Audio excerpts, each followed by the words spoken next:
No niin, mutta tervetuloa tänne meidän webinaarin, eli Oulun seudun ADHD-yhdistyksen järjestämään ADHD ja Mindfulness, sopivatko ne yhteen webinaariin. Minä olen yhdistyksen puheenjohtaja tänä vuonna, mun nimi on Hanna Kähkönen ja toimin tässä webinaarissa tämmöisenä teknisenä henkilönä, eli päästän osallistujia tänne linjoille tuolta odotushuoneesta ja että jos teillä yhteydet pätkii, niin ei huolta, minä päästän teidät tänne takaisin. Ja myöskin luen chattia, tai jossain kohtaa sitten voit kysästä, Roosa, jos muistetaan, että voin täältä sitten huikkailla kysymyksiä, kommentteja. Joo, hyvä, kiitos. Ihana, kun olet teknisenä tukena. Ja tervetuloa minunkin puolesta kaikille. Oliko Hannalla vielä mielen päällä tässä? Ei muuta kuin, että ihana alkaa kuuntelemaan nyt mindfulness-asiaa. Minä siirryn tänne takaa vasemmalle. Yes. Eli tosiaan tervetuloa minunkin puolesta.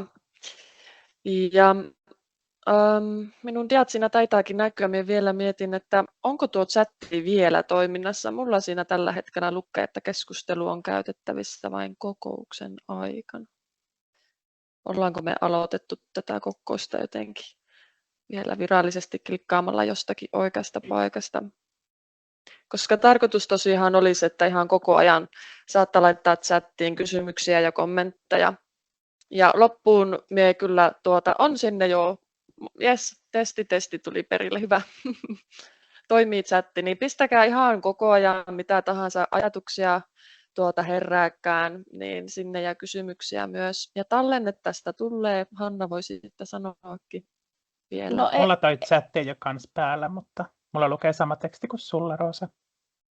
Joo. Ja voitte kokeilla klikkailla tuolta keskustelukohdasta, niin se kyllä pitäisi näkyä kaikille. Ja tosiaan tämä webinaari tallennetaan ja sitten, että jos joudutte lähtemään kesken kaiken pois taikka tulee semmoinen joku juttu, mihin haluatte palata, niin linkkiä tulee sitten jäljestä päin. Joo, hyvä. Kiitos. Ja tosiaan omissa kommenteissannekin voitte huomioida sitten sen, että se tallentuu. Niin. Joo, älkää jakaako mitään henkilökohtaisia henkilötietoja sinne. Pidetään keskustelu yleisemmällä tasolla. Ja mulla tuossa vähän vilkkuu myös, että osa tämän keskustelun henkilöistä on organisaatio ulkopuolelta, niin se on mahdollista, että ei välttämättä chatti joillakin toimi. Ja mulla se ei siis oikeasti toimi tuossa vieläkään, vaikka klikkailin.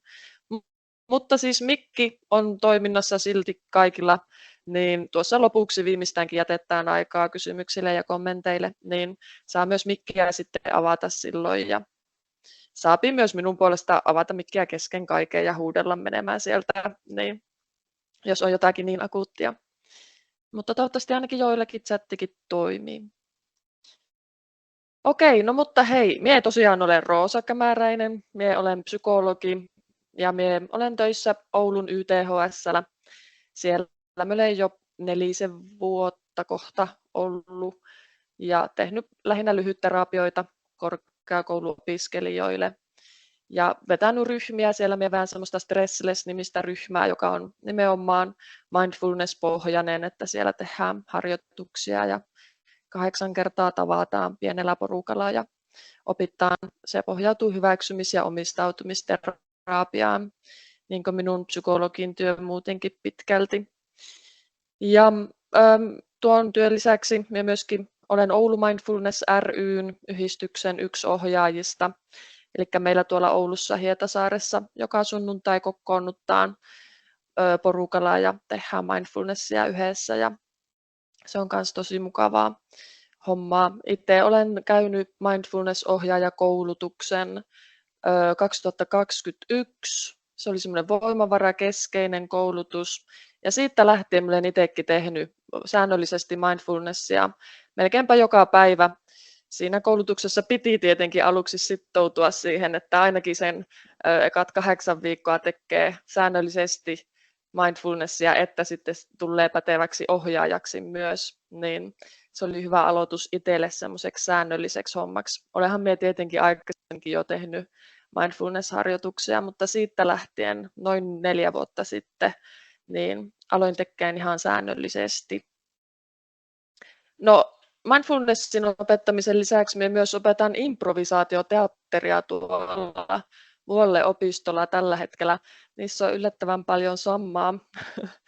Ja se, miten tämä ADHD vielä on minulla semmoinen erityisen mielenkiinnon kohe. Me YTHS:llä vedän semmoisia ADHDn psykologinen hoito-ohjelma aikuisille, semmoista todella strukturoitua hoito-ohjelmaa, missä on 6-10 tapaamista tietyillä teemoilla.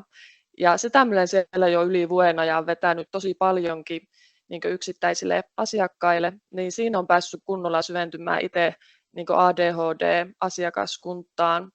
Ja minä tykkään sitten asiakaskunnasta hirveästi.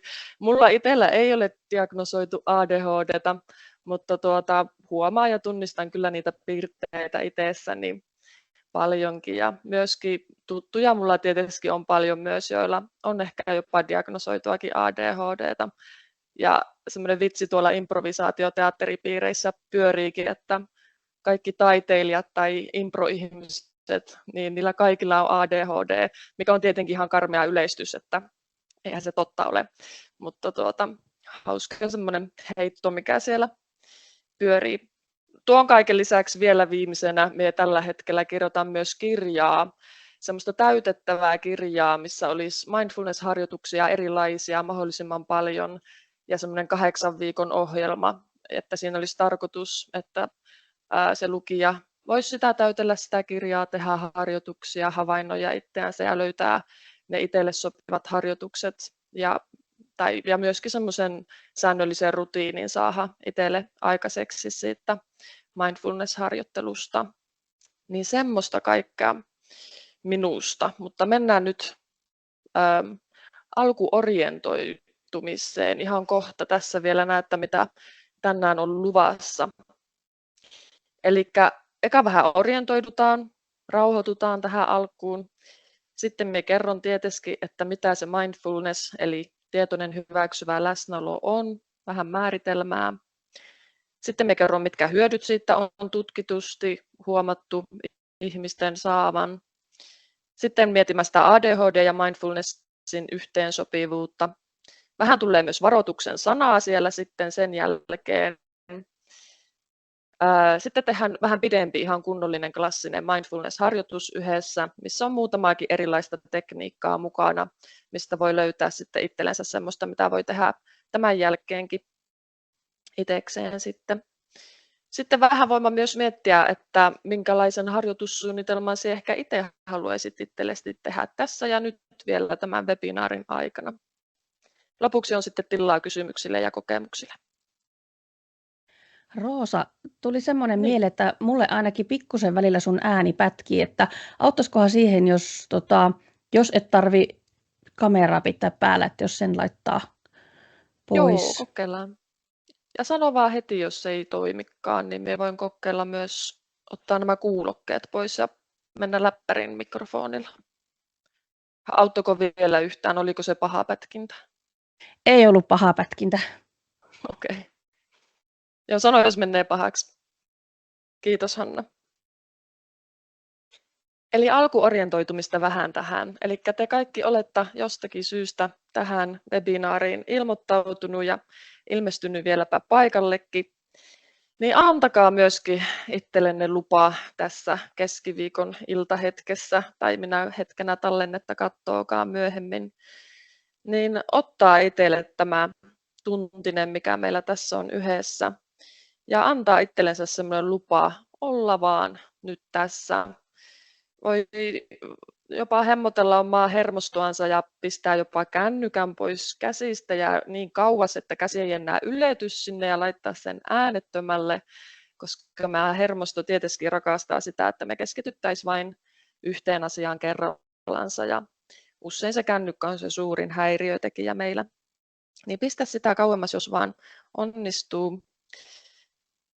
Ja voit myöskin päättää, että tämän webinaarin aikana voit havainnoida omia ajatuksia, jos niitä tässä tulee mitä vaan, mutta sitten vaan vähän tietoisesti koittaa siirtää ne kaikki arjen muut huolet ja tulevaisuuden suunnitelmat ja muut, että jos niitä ilmenee tämän webinaarin aikana, niin ok, se on ihan hyvä, mutta niitä ehtii ajatella kyllä tämän jälkeen sitten ihan tarpeeksi. Eli nyt voipii niin vähän raivata sitä tilaa niiltäkin tämän webinaarin ajaksi ja olla vaan niin paljon kuin mahdollista tässä hetkessä. Ja jos olo on levoton, niin tätä webinaaria voi tietenkin katsoa seisten, venytellen, heiluen, ottaa käsiin jotakin ja näperrellä sitä tässä samalla. Tai sitten ihan vain niin heijata samalla itseänsä vähän puolelta toiselle. Se on ihan tutkitusti mukava, rauhoittava tapa ja auttaa keskittymiseen. Jos vähän vaan heijaa puolelta toiselle, voi kokeilla sitä vaikka heti. Tietenkin keskittymiseen myös auttaa ja auttaa myös muistamiseen ja oppimiseen, jos tekee muistiinpanoja samalla, varsinkin jos tekee kynällä paperille tai jos vain piirtelee koukeroita paperin laittaa samalla kun tätä webinaaria kuuntelee. Eli tehe sulle mukava tästä webinaarista. Ota mukavaa asentoa ja ota tämä sinun omana aikana, että sille tullut tänne mahdollisesti oppimaan ja kokeilemaan jotakin uutta. Niin päätä myös uppoutua tähän täysillä, niin silloin sinä saat tästä itse eniten irti. Tietenkin muista olla lempeä itseästi kohtaan ja muista, että se ajatusten herpaantuminen tästä on ihan normaalia. Sitä käy meille kaikille. Mutta anna hetken aikaa nyt itsesti vain ajatellakin kaikkea sitä, mitä siellä mielessä tällä hetkellä pyörii ihan vapaasti. Eli vie tietoisesti omaa huomioon niihin omiin ajatuksiin. Ja voit laittaa niitä samalla merkille vaan, että mitä kaikkea siellä pyörii. Tai miltä se tuntuu edes hetkeksi yrittää viiä omaa huomio omiin ajatuksiin. Ihan vaan hyväksyen ne semmoisina kuin ne on.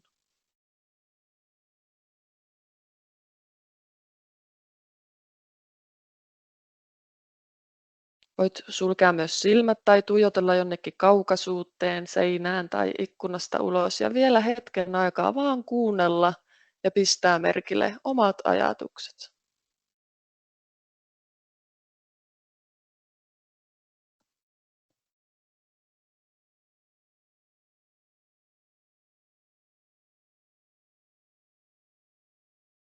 Ja pistä myös merkille tässä kohtaa, miltä tuntuu. Tuommoinen pieni vapaa-ajatusten tarkkailu. Hyvä. No vielä tähän kuitenkin lopuksi. Ota semmoinen vähän ryhdikkäämpi asento. Voit vähän koittaa suoristaa selkärankaa, mutta sitten myöskin antaa sen niin kuin, rentoutua ja olla ihan miten se on. Ota rentoa asentoa. Mutta jos haluat, niin kokeile laittaa jalkapohjat lattiaa vasten ja kädet myös rennoiksi reisien päälle tai sivuille tai mihin ne asettuukaan. Että vähän tulee keholle tilaa olla vähän leveämmin ja että siellä saapiikin tunteet ja ajatukset ihan vapaasti virrata paremmin, kun ottaa vähän tilavamman asennon. Ja kysy itseltä, miltä sinusta just nyt tuntuu? Mitä sulle kuuluu?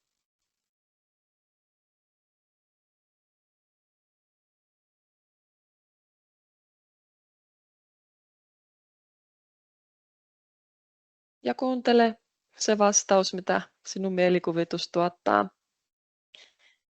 Ja vielä voit pitää silmiä kiinni, jos ne on kiinni, tai tuijottaa rauhallisesti yhteen pisteeseen. Ja yksi nopea tapa rauhoittaa omaa hermostoa ja jopa huijata omia aivoja luulemaan, että tällä hetkellä ei mitään kovin pahaa ole meneillään, joten ei ole syytä murehtia eikä huolehtia eikä stressata, niin se tapa on rentouttaa kasvot. Eli jos meidän kasvot on rennot, niin silloin sitten menee suora viesti aivoihin, että nyt ei voi mitään kovin pahaa olla meneillään, kun kasvot on niin rennot. Niin kokeile ihan otsasta lähtien antaa kaikkien pienten kymmenien kasvonlihasten vähän niin kuin sulaa alaspäin, pehmeästi, painovoiman mukana. Kaikki silmien ympärillä olevat pienet lihakset kulmakarvoissa ja anna niiden sulaa hetken aikaa alaspäin. Posket, leukaperät, purulihakset. Ei haittaa vaikka suukin vähän aukeaa hölmön näköisesti auki tällä hetkellä ihan hetkeksi. Yritä rentouttaa sitä sen verran kuin mahdollista tässä hetkessä.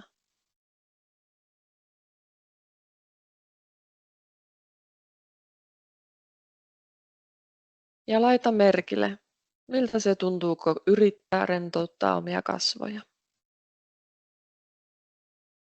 Hyvä. Vielä ihan lopuksi voit miettiä, että mitä sinä toivot itse asiassa tältä webinaarilta. Miksi sinä olet tullut nyt tähän? Mitkä sinun omat syyt on?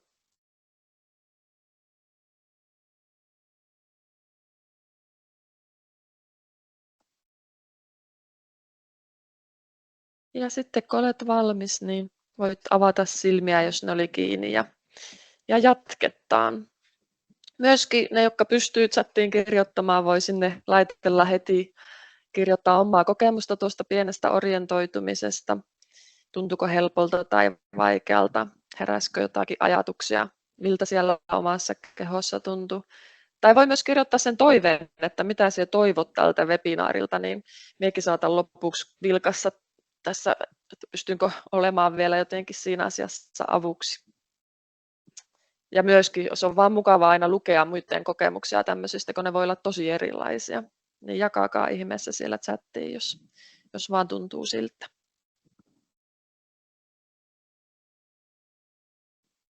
Mennään sitten määritelmään. Eli mindfulness toisella nimellänsä puhutaan monesti tietoisesta hyväksyvästä läsnäolosta.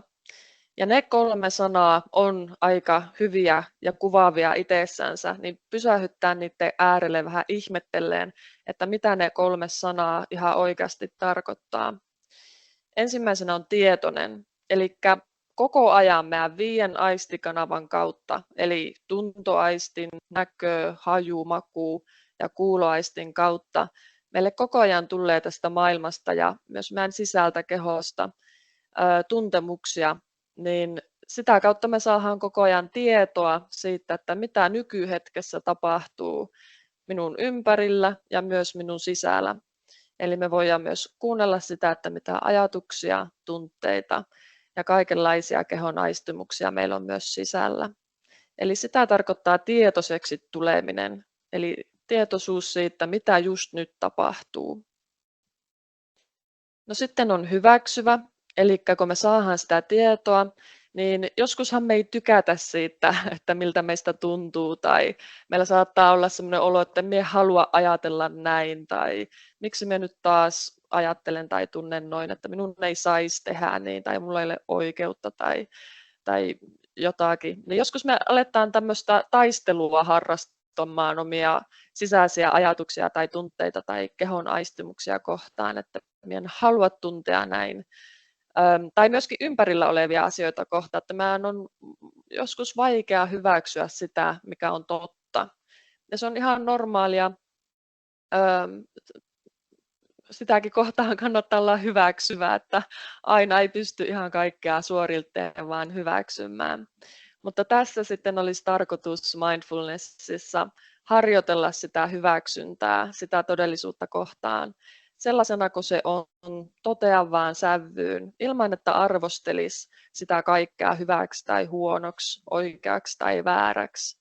Ja olla myöskin välttelemättä niitä asioita, eli kohdattaisi sitä, miltä itsestä tuntuu, ja kohdattaisi omia ajatuksia ja myös sitä ympäröivää todellisuutta enemmän.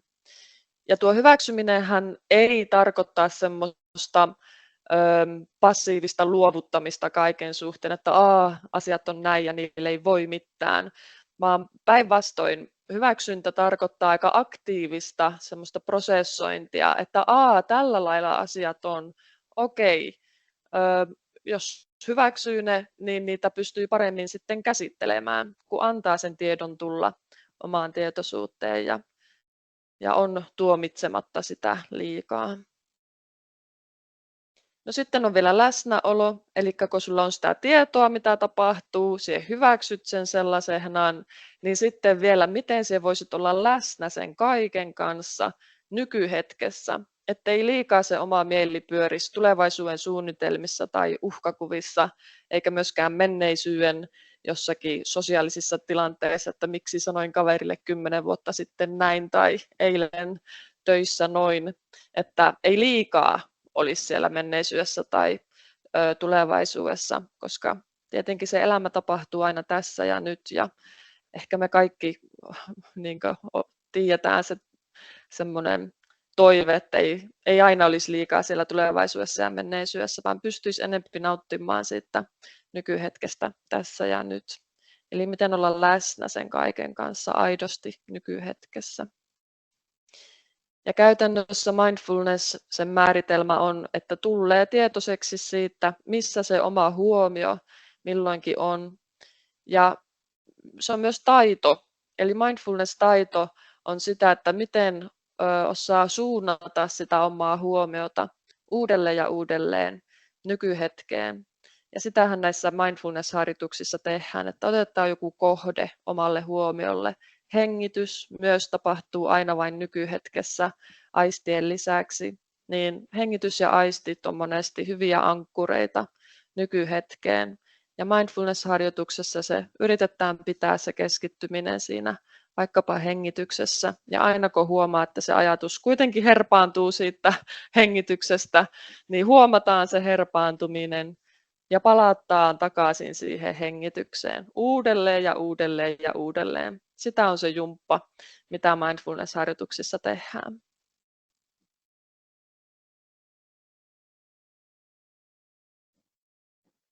Ja se mindfulness-harjoittelu ei välttämättä aina ole helppoa, varsinkin aluksi se saattaa olla vaikeata.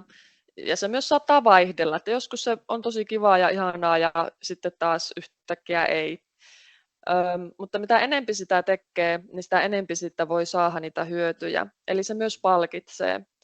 Ja mindfulnessia on tutkittu jo paljonkin, ja tässä on niitä yleisimpiä hyötyjä, mitä siitä voi saada.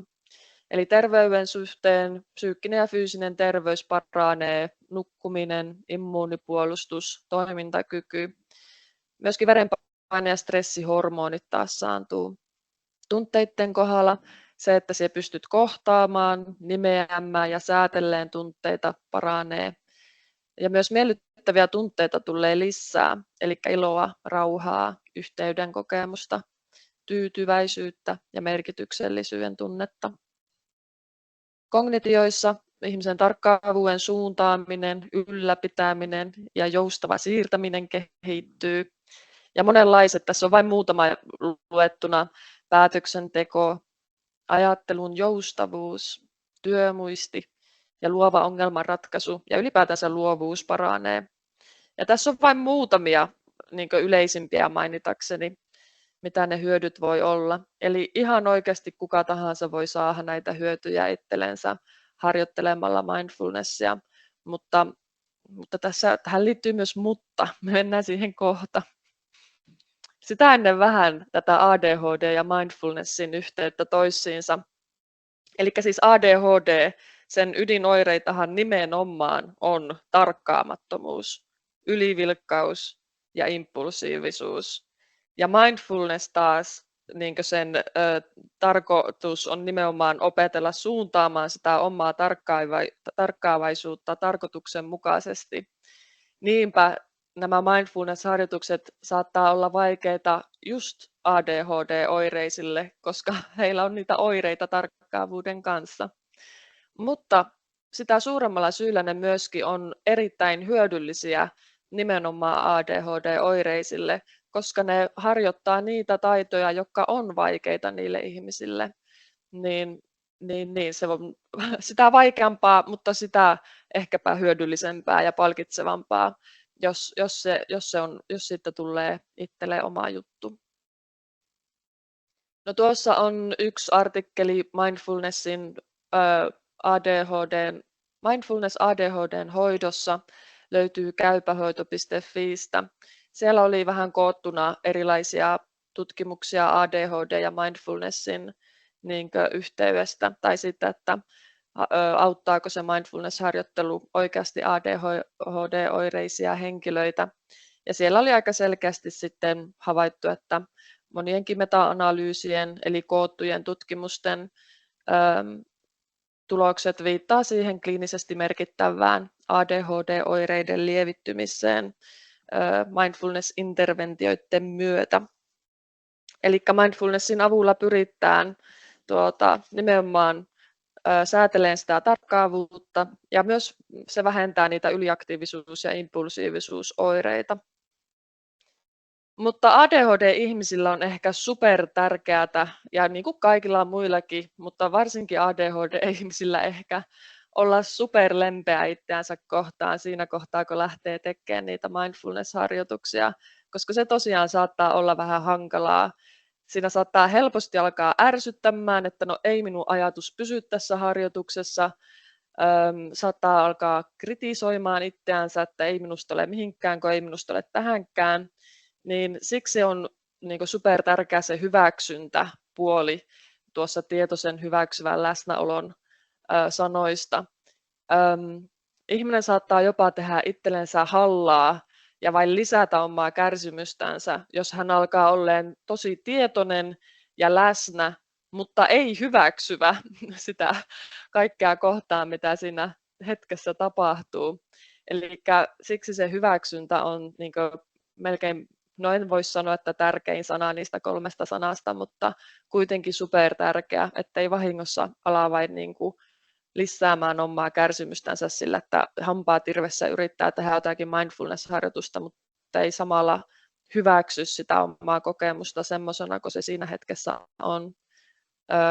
Koska se nimittäin on se kaiken pääpointti koko mindfulness-harjoittelussa, että ihan vain rauhakseltaan hiljalleen omassa tahissa sen verran, mitä aina jaksaa ja ehtii, niin vie sitä omaa huomiota omaan kokemukseen nykyhetkessä ja harjoittaa sitä hyväksyntää, sitä omaa kokemusta kohtaan. Se on se kaiken juju siinä. Eli myöskin mindfulness-harjoittelu auttaa itsekriittisyyteen, sehän lisää paljon itsemyötätuntoa.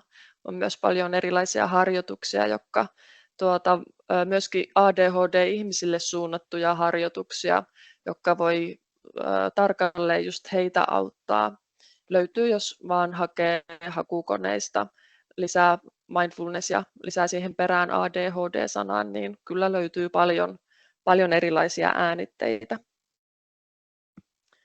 Mutta vaikka näitä tutkimuksia on tosiaan tehty jo paljon tähän mennessä, tieteellisiä tutkimuksia, niin on myöskin varoituksen sanaa siinä, että joku niistä tutkimuksista on menetelmällisesti vähän heikkoja. Tutkimuskentällä muutenkin psykologia ja lääketieteen tieteellisen tutkimuksen kentällä on ollut vähän sitä probleemaa, että ne tieteelliset menetelmät ei aina ole kovin hyviä ollut. Siihen on herätty tässä viimeisen 5-10 vuoden aikana ja viime vuosina on alkanut tulemaan paljon laadukkaampia tutkimuksia, missä on isompia otoskokoja ja ihan parempia tilastollisia analyysejä käytetty kuin aikaisemmin, että tulisi varmasti selkeitä tuloksia, jotka on laadukkaita ja päteviä. Eli joku tutkimukset myöskin on saattanut olla aikaisemmin vähän heikkoja. Eli edelleenkin tarvitaan lisää tutkimusnäyttöä.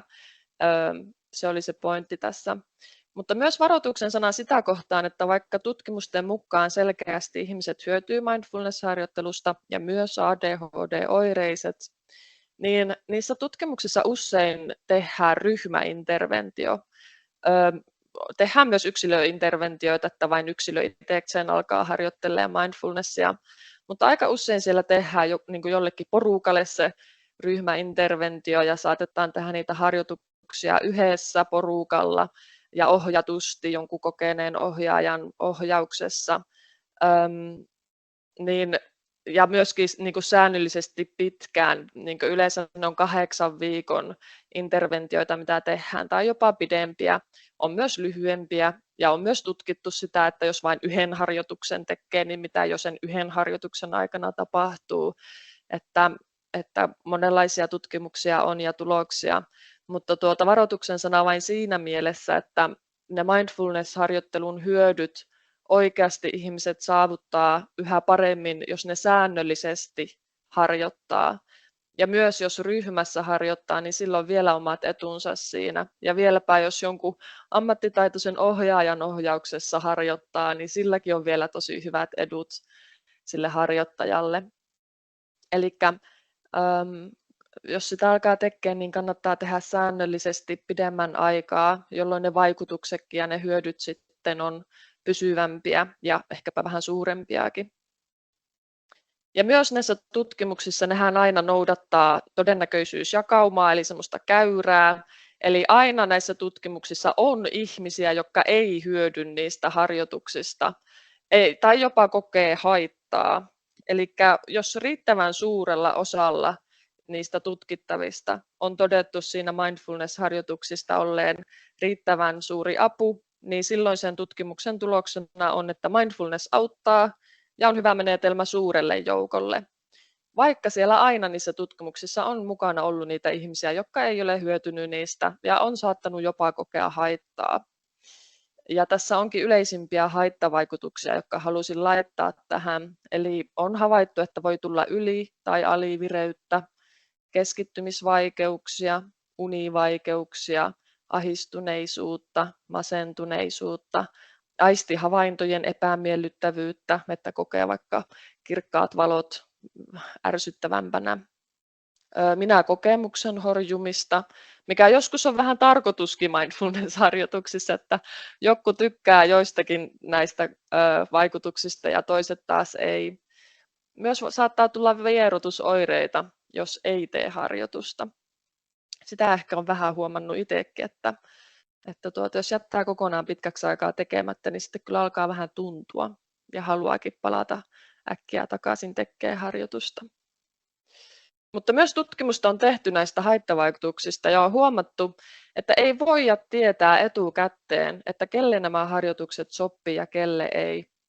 Eli vaikka olisi mitä diagnoosia tai traumataustaa tai muuta, niin viimeaikaisissa tutkimuksissa on huomattu, että ei voi oikein tietää etukäteen, että vaikka olisi mitään riskitekijöitä tavallaan taustalla tai jotakin taustatekijöitä, niin niistä ei voi vielä kertoa, että sopiiko sulle mindfulness-harjoittelu vai ei. Eli sinun pitää itse ottaa siitä selvää. Mutta kannattaa tosiaan lempeästi tutkia sitä, mikä just sulle sopii, ja muistaa se, että kaikille ei välttämättä ole nämä oma juttu, että se ei tee sinusta viallista tai mitenkään epäonnistunutta, jos koet, että nämä mindfulness-hommat ei ole sinun juttu. Onhan nyt miljoona muutakin asiaa maailmassa, millä voi omaa hyvinvointiansa edistää kuin nämä mindfulness-harjoitukset. Ja joskus se riippuu vähän tilanteestakin, että jonakin hetkenä ei vaan oikein lähe. Ja sitten joskus myöhemmin jonakin toisena hetkenä se saattaakin enempi olla oma juttu. Joo.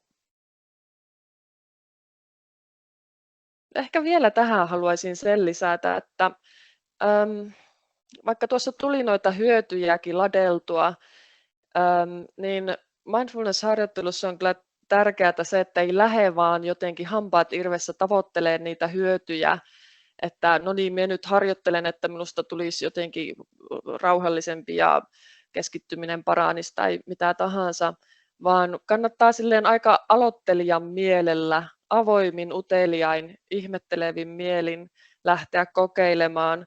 Ja myös muistaa se, että mindfulnessissa ei ole tarkoitus vain saavuttaa semmoista täyttä rentoutumisen ja hyvän olon ja mielen tyhjentymisen tilaa, vaan tarkoitus on vaan kokea se, mitä sillä hetkellä sinun kokemusmaailmassa ikinä tapahtuukaan.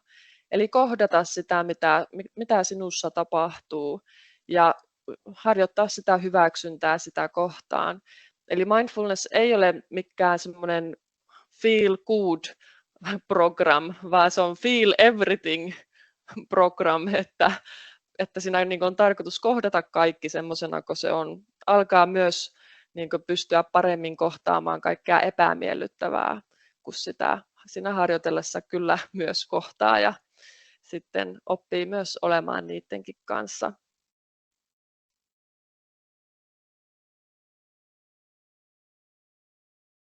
No siinä oli vähän asiaa. Nyt voitaisiin tehdä se pidempi harjoitus, mutta me voisin ihan nopsaa vilkassa, että onko täällä chatissa. Joo, joku onkin sinne laittanut, että tuntuu, että alkaa aina nukuttamaan, jos alkaa tietoisesti rentouttamaan esim. Kasvoja. Sehän on ihana merkki sinun keholta, että hei, ehkä sinä tarvitkin enempi unta.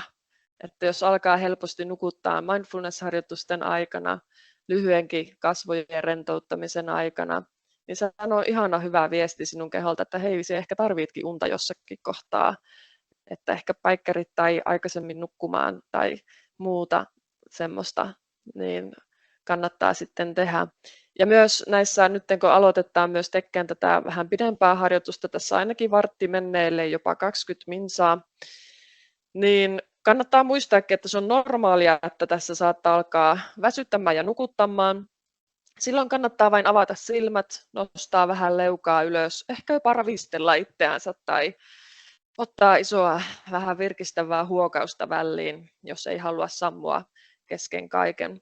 Mutta eihän se väärin ole, vaikka tässä sammuiski. Eli sitten sinun keholla vain on se tarve niin kuin nukahtaa, niin ei sekään väärin ole. Mutta tehdään tämmöinen harjoitus nimeltä 3x3x10. 330 tälleen tuttavallisesti sanottuna.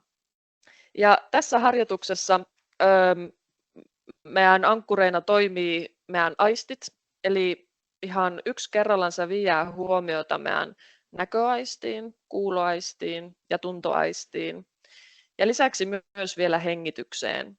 Eli saat testailla tässä harjoituksessa, että onko sinun juttu niin tehdä mindfulness-harjoitus silleen, että sinä ankkuroit itseäsi näköaistiin tai kuuloaistiin tai kehon tuntemuksiin tai hengitykseen. Eli havainnoitte tässä samalla harjoituksen aikana, että mikä sulle sopii tai ei sovi.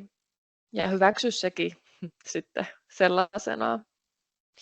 Mutta tosiaan nämä aistit ja hengitys, aina niiden virtaus tapahtuu vain ja ainoastaan nykyhetkessä. Niin siksi me niihin viedään sitä omaa huomiota. Ja tärkeää on, että muistat, että se ajatuksen harhailu, eli se, että yhtäkkiä huomaa, että ei minä ole kuunnellut yhtään, mitä tässä harjoituksessa höpistiin, ja minä olen vain miettinyt jotakin ihan muuta, kadonnut kartalta, niin se on täysin normaalia ja se kuuluu tähän asiaan. Ja oikeastaan se nimenomaan on parasta, kun sinä huomaat, että sinun ajatus on herpaantunut.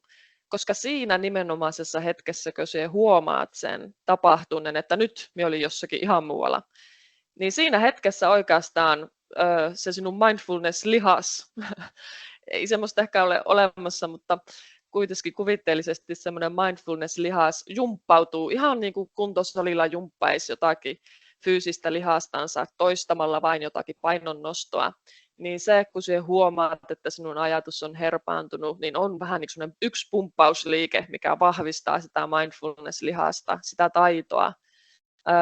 Ja myöskin se, että kun se sitten rauhassa omassa tahissa palaat vielä takaisin siihen harjoitukseen sen ajatuksen herpaantumisen jälkeen, niin se kans jumppaa vaan sitä lihasta. Eli sitä jumppaa tässä niin on tarkoituskin tehdä.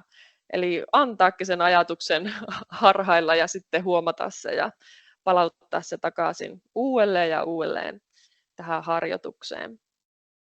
Eli ota ihan iisisti, mitä tahansa tässä tapahtuukaan, niin se on ihan ok. Ja myös aina kannattaa muistaa, että se voit pitää milloin vaan oman tauon, keskeyttää huokassa, availla silmiä, jos olet ne sulkenut tämän harjoituksen aikana. Eli pidä huoli itsestäsi, mikään ei ole pakko. Fiilistele menemään ja tee silleen, niin kuin sinusta tuntuu hyvältä.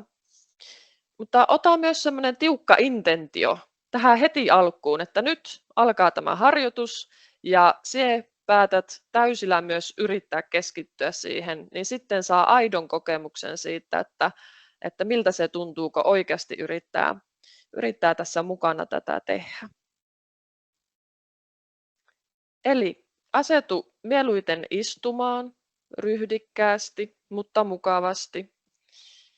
Istuma-asento on hyvä siitä, että siinä ei ehkä ala niin paljon väsyttämään kuin esimerkiksi makkoillessa. Ja anna sinun jalkapohjien levätä mahdollisesti lattiaa vasten. Voit vähän painaakin niitä lattiaa vasten, että tuolla minun jalkapohjat on. Tuolta tuntuu lattia niitä vasten. Ja anna sinun käsien levätä reisillä tai sivuilla, mihin ne mukavasti laskeutuukaan.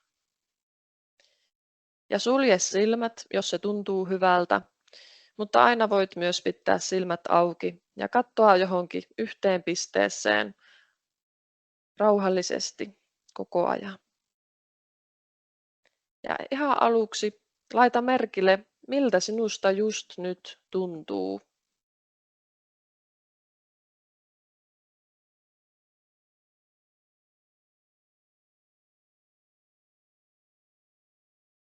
Hyvä. Sitten vie hetkeksi huomio omaan hengitykseen. Eli anna sen tapahtua, niin kuin se tällä hetkellä tapahtuu. Ihan omassa tahissa saat hengitellä nenän kautta sisään ja ulos. Ja laita sinun toinen käsi sinun rintakehälle pehmeästi, mukavasti. Ja toinen käsi sinun pallean päälle, eli jonnekin keskivatsan kohdille. Ja tunne, kuinka sinun hengitys liikuttaa sinun kehoa sinun käsien alla. Eli ehkä sinun toinen käsi tai molemmat kohoilee vähän ylös ja alas sinun hengityksen mukana.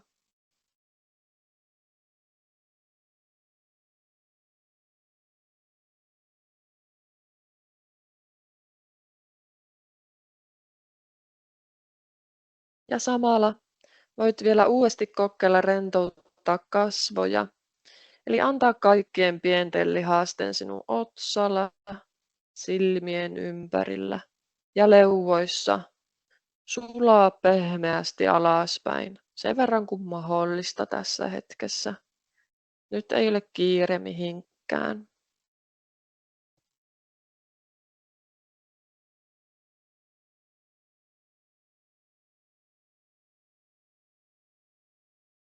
Hyvä. Sitten voit laskea ne kädet alas. Saat ne pitääkin siinä, jos se tuntuu niin hyvältä, että ei halua päästää käsiä pois. Ja avaa hellästi omat silmät vielä hetkeksi. Eli kokeillaan näköaistin kautta ankkuroitumista nykyhetkeen. Selaa ensin oikein mahdollisimman hitaasti ja rauhallisesti sitä tilaa, missä sinä tällä hetkellä olet. Vähän niin kuin se olisit leijona mukavalla rauhallisella savannilla ja sinä katselet, että mitä siellä ympärillä näkyy. Sinä jotenkin pääset enempi tietoiseksi siitä, että tässä minä tämmöisessä tilassa tällä hetkellä olen. Ja vie katse yhteen johonkin kohteeseen siinä tilassa ja pysäytä sinun katse siihen yhteen kohteeseen. Ihan sama mikä se on, joku kohde, joku esine tai kohta. Ja hiljaa omassa mielessä voit sanoa ajatuksissasi ääneen, että mitä värejä sinä näet siinä kohteessa.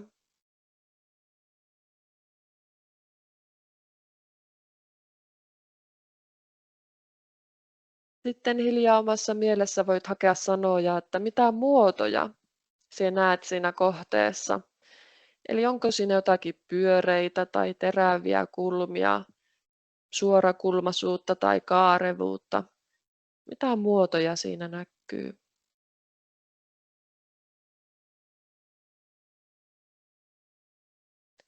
Ja sitten vielä, miten valo osuu sen kohteen pinnalle?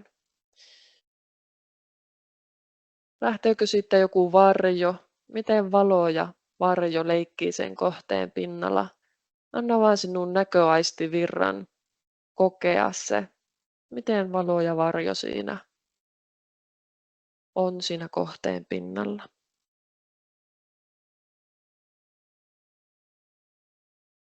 Hyvä.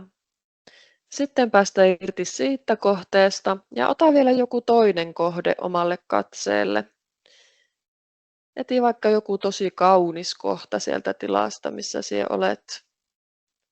Ja pysäytä katse siihen. Taas hiljaa omassa mielessä sano, mitä värejä sinä näet siinä kohteessa.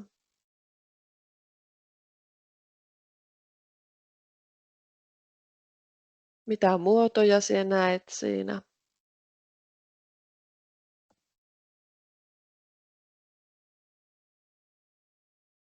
Ja miten valo ja varjo leikkii sen pinnalla.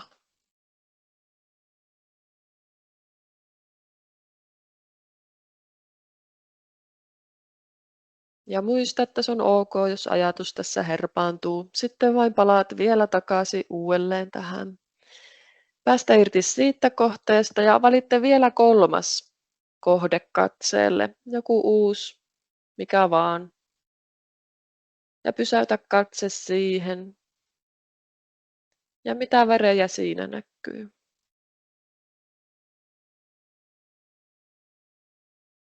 Mitä muotoja.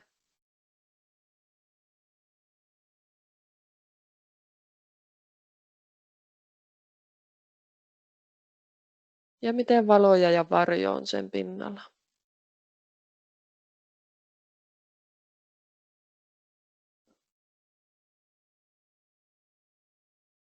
Hyvä.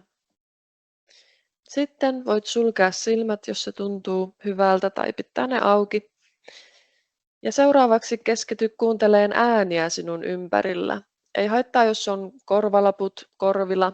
Niiden läpikin yleensä saattaa kuulua ääniä. Kokeile, että löydätkö 3 erilaista ääntä nykyhetkestä. Ja keskity jokaiseen niistä hetken aikaa yksi kerrallansa ilman mitään kiirettä. Minä kohta annan hiljasta aikaa, niin saat rauhassa tehdä. Ja kokeilla nimetä hiljaa mielessä ne äänet, että mitä ne on.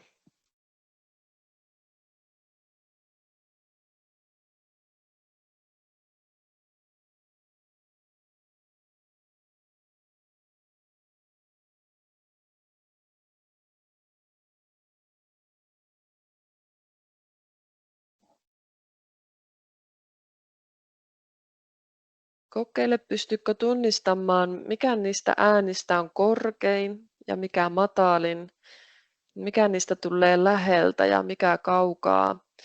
Ja joku äänethän saattaa olla vain ohimeneviä pieniä, tai sitten ettei vain löydy kovinkaan niitä ääniä, niin sitten voi myös vain antaa oman tietoisuuden levätä siinä hiljaisuudessa tai niissä äänissä. Mutta myös voit kokeilla tunnistaa, onko ne korkea vai matala äänisiä, tuleeko ne läheltä vai kaukaa.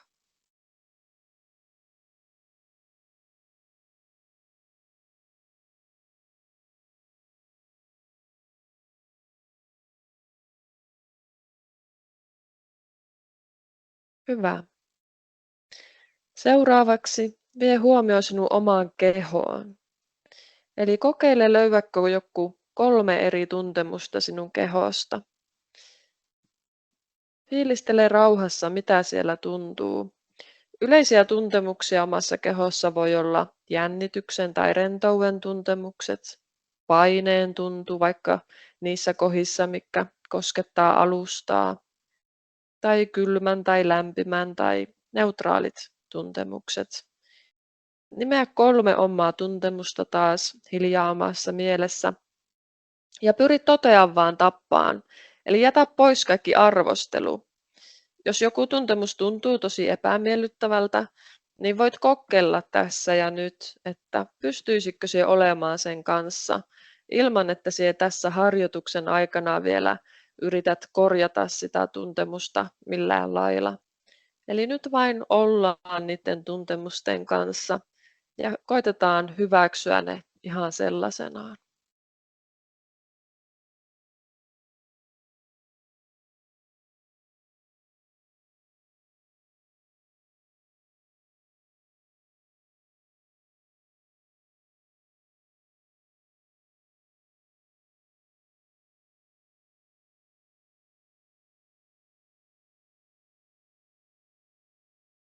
Hyvä.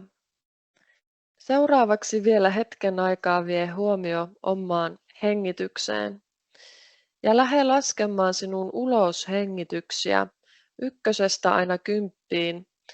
Eli ensimmäinen uloshengitys olisi 1, toinen uloshengitys on 2. Ja kun omassa mielessä hiljaa niitä laskee, niin sen numeron lausumisen voi pitää yhtä pitkänä, kun se uloshengitys itsessään on. Eli alkaa sanomaan sitä numeroa mielessä siinä kohtaa, kun uloshengitys alkaa, ja lopettaa sen sanan sanomisen siihen kohtaan, kun uloshengitys loppuu. Ja rauhallisesti vaan omassa tahissa. Ei ole oikeaa eikä väärää tapaa hengittää. Kokeile rauhassa tätä hetken aikaa, ja jos pääset 10, niin aloita uudestaan 1. Jos katoat numeroissa täysin, niin aloita uudestaan 1. Ne numerot ei ole niinkään tärkeitä, vaan se sinun oma kokemus, mitä siinä tapahtuu silloin, kun laskee omia uloshengityksiä.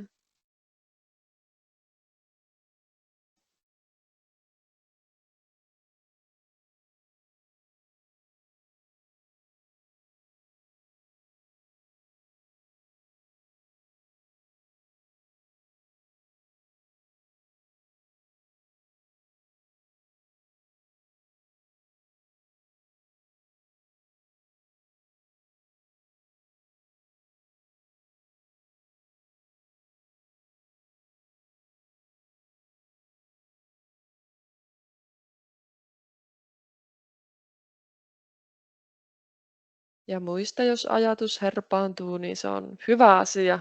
Tavallaan huomaat sen ja palaat vielä takaisin hengitysten laskemiseen. Mennään vielä 0,5 minuuttia aikaa.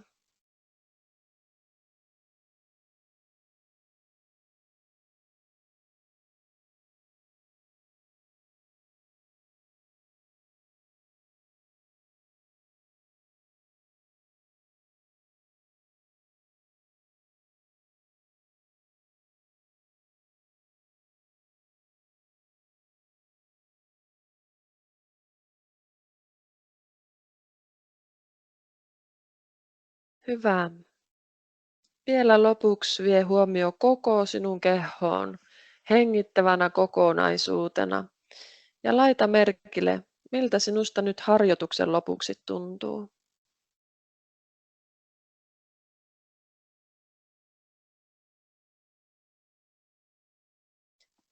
Ja sitten kun olet valmis, niin voit availla silmiä, jos ne oli kiinni, tai muuten vähän venytellä ehkä käsiä tai muuta, koska joskus tässä vähän kangistuu, jos tekee pitempää harjoitusta, niin, ja se vireystila saattaa mennä matalaksi, niin että vielä meillä on tässä kuitenkin 5 yhteistä minuuttia, niin saat vähän ravistella itseään ja palailla tähän. Ja taas saapii ehdottomasti, kannustan laittamaan chattiin niitä omia kokemuksia, oli ne mitä tahansa, koska se on tosi mielenkiintoista ja on auttavaa ja vähän normalisoivaa meille kaikille, jos sinne chattiin ilmestyy, että ihan hirveän vaikeat oli eikä yhtään tullut hyvää fiilis tai sitten, että oli aivan ihana, että hetkeksi jopa niin tuli rauhallinen olo, niin se on tosi mukava lukea, mitä muut on kokenut tuon aikana, koska se voi tosiaan olla ihan mitä vaan. Mutta tässä on vielä minun ehkäpä viimeinen dia, eli siitä omasta harjoitussuunnitelmasta. Jos vähänkin iski semmoinen kärpänen, että nytpä haluan kyllä kokeillakin tämmöistä, niin semmoinen yleinen suositus on, että tekisi vähintäänkin 5 päivänä viikossa. Ja mukava joskus on ehkä aloittaa, että yrittää 10 minuuttia päivässä tehdä. Sitähän voi laittaa vaikka ajastimen vaan kännykästä ja ei tarvitse olla mitään ihmeellistä äänitettä tai muuta välttämättä, että riittää, että vaan tuijottaa seinää tai laittaa silmät kiinni ja vie sen huomion omaan kokemukseen, että mitä minä tällä hetkellä koen, ja koittaa vain hyväksyen havainnoida sitä ja olla läsnä tietoisesti sen kanssa. Tai voit kokeilla tuota samaa harjoitusta, mitä me just äsken tuossa yhdessä tehtiin. Tehdä sitä, laittaa ajastin päälle. Mutta jos se 10 minuuttia tuntuu liialta, niin jo 1 minuutti on tosi hyvä. Ja tässä ehkä se tärkein juttu on se, että se olisi säännöllistä. Eli kannattaa etukäteen päättää, että minkälaista harjoitusta meinaat tehdä ja myöskin, että minä päivinä ja mihin kellonaikaan päivästä. Ja sitten myös koittaa pysyä siinä, että tekee vaikka sen 1 minuutin joka päivä ennemmin kuin että jättää kokonaan tekemättä. Että saapii siitä semmoista säännöllisyyttä, että se pysyisi yllä. Ja sitten voi, jos se 1 minuutti alkaa onnistumaan, niin joskushan sitä haluaa sen jälkeen jatkaa vaan siitä minuutista vielä pitempään, kun kerran sai aloitettua. Ja sitten, jos haluaa, voi lisätä tavoitteeksi 10 minuuttia tai jopa 20 minuuttia. Joskus on itsellä auttanut se, että on lisännyt sitä määrää, sitä aikaa, minkä tekee, koska jos tekee vain 5 minuuttia, niin siinä ehtii just saada käsityksen siitä, että okei, tämä on vaikeata ja ahdistavaa.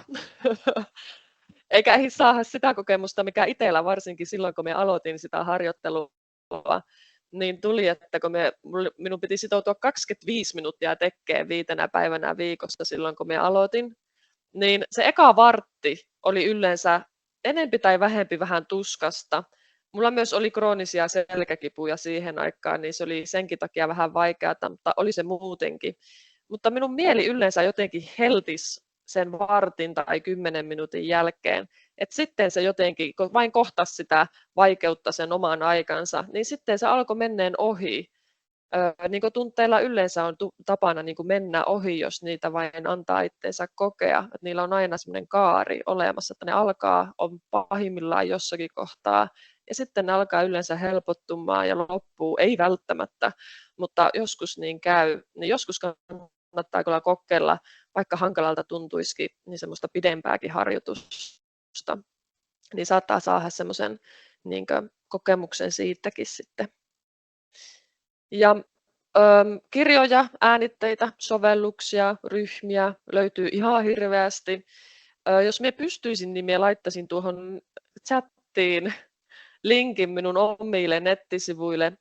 Tuossa seuraavalla dialla on kyllä sinne osoite, ja se löytyy, kun googlettaa vaan Roosa Kämäräinen. Mutta siellä mulla on tosi hyvä vinkkilista kaikista kirjoista ja äänitteistä, semmoinen tosi tarkka. Niin kannattaa kyllä käydä vilkaisemassa sitä. Sinne on kaikki listattuna ylös minun suositukset. Ja myös itse asiassa yksi äänite, minkä olen äänittänyt, mikä on tosi samanlainen kuin tuo äskeinen, mikä tässä yhdessä tehtiin. Niin se on ihan vapaasti sieltä ladattavissa. Niin kannattaa käydä katsomassa. Mieli.fiissä on tosi hyvä tuommoinen läsnäolon hetkiä-sarja. Mielenterveystalo.fiissä on tosi hyvä tietoisen läsnäolon oma hoito-ohjelma. Ne on ainakin sellaiset ykköset, mitä voin suositella. No siinä oli. Nyt jos on kysymyksiä tai ihan mitä vaan kokemuksia, kommentteja, Hanna sieltä ihanasti laittokin tuon linkin tuonne minun nettisivulle. Ja tänne on tullut myös kommentteja. Oli ihanan lohdullinen ja kannustava ajatus, että se ajatuksen karkailu onkin tavallaan hyvä juttu. Joo, se on kyllä ollut itselle suurin oivallus, että niin, että ei se haittaa, vaikka tulee ajatuksen karkailua ja ärsytystä ja turhautumista, että ne kaikki kuuluu siihen asiaan itse asiassa. Jollakin on siellä tässä lyhyessäkin harjoituksessa tullut olo, että muuttaa kiireistä ja jännittynyttä olotilaa rauhallisemmaksi. Mutta on ollut jo harjoitustaustaakin siellä taustalla. Nopeasti meni. Mukava, että jos tuntuu, että meni nopeasti. Kuitenkin me tehtiin sitä 20 minsaa. Joo, samaa mieltä joku. Vaikeinta paikallaan istuminen. Joo, kannattaa muistaa se, että ei näitä harjoituksia todellakaan tarvitse tehdä istuen. Näitä voi tehdä seisoen, kävellen, näperrellen, samalla kun tiskaa. Ja se pointtihan tietenkin näissä harjoituksissa on, että ne taidot sulautuisi sinne omaan arkeen, niin kuin kaikkiin hetkiin. Eli tämmöiset harjoitukset ja äänitteet, mitä tekee, niin tarkoitushan niissä on, että sitten tulisi paremmin hyväksyväksi, tietoiseksi ja läsnä olevaksi omassa arjessa. Niin, näitä tämmöistä hyväksyvää suhtautumistapaa voi harjoittaa missä hetkessä hyvänsä. Jollekin tuntui hyvältä luonnolliselta heilua vähän. Joo, ja jalat oli vaikea pitää lattiassa. Joo. Tässä on vielä ne nettisivut tässäkin, ja sitten jos tulee jotakin kysymyksiä tai mitä vaan haluat ottaa yhteyttä, niin psykologiroosa@gmail.comiin voi laittaa. Minut löytää myös Instagramista nimellä nyt Roosa. Ja Insight Timer-nimisestä kännykkäsovelluksestakin löytyy pari harjoitusta multa ihan ilmatteeksi, niin sekin on yksi sovellus, mitä voin vinkata. Siellä on ehkä eniten ilmaisia harjoituksia kaikista sovelluksista. Mutta kellokin on jo nyt sen verran, että jos ei sieltä kukaan halua vielä mikkiä avata ja kysyä jotakin, niin.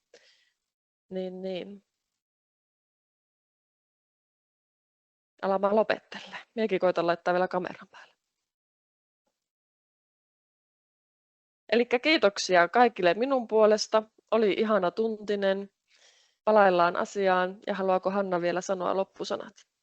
Kiitos, oli tosi ihana breikki tähän viikkoon ja tähän päivään. Ja tähän onneksi pystyy myöskin sitten palaamaan tallenteen kautta vielä, jos haluaa kokea uudestaan. Kiitos Roosa tosi paljon ja kiitos kaikille, ketkä olitte mukana. Kiitoksia. Hyvää illan jatkoa. Moikka moi! Heippa!